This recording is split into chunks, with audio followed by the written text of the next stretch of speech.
දත් කැක්කුම කියන්නේ අධික වේදනාවක් ගෙන දෙන දෙයක්. අපි මේ වීඩියෝ එකෙන් කතා කරන්නේ නිතර හැදෙන දත් කැක්කුමට අපිට ගෙදරදීම කරගන්න පුළුවන් ඉතා සරල ඒ වගේම විශිෂ්ට අත් බෙහෙත් මොනවද කියලා. ලුණු ටිකක් අරගෙන මද රස්නේ වතුරේ දිය කරලා ඒ වතුරෙන් කට හොදන්න. ඒ මගින් දත් කැක්කුම විනාඩි කිහිපයකින් සුව කරගන්න ඔබට පුළුවන්. කරාබුණටි කියන්නේ දතේ කැක්කුමට ඉතා හොඳ ඖෂධයක්. කරාබුණටි තෙල් ස්වල්පයක් වේදනා දෙන දතෙහි තබන්න. අයිස් කැටයක් අරගෙන වේදනා දෙන දතෙහි තැබුවාම ඒ මගිනුත් දතේ කැක්කුම ඉතා ඉක්මනින් අඩු කරගන්න පුළුවන්. දෙහිවල තියෙන ආම්ලික ගතියත් දතේ කැක්කුම අඩු කරන්න උපකාරී වෙනවා.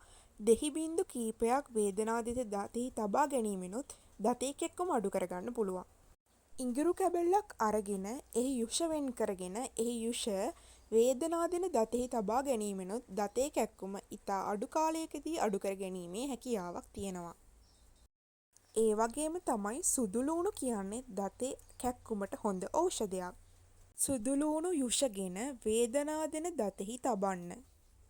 මේ වගේ වටින වීඩියෝ එකකින් නැවත හමුවෙමු. ඔබට සුබ දවසක්.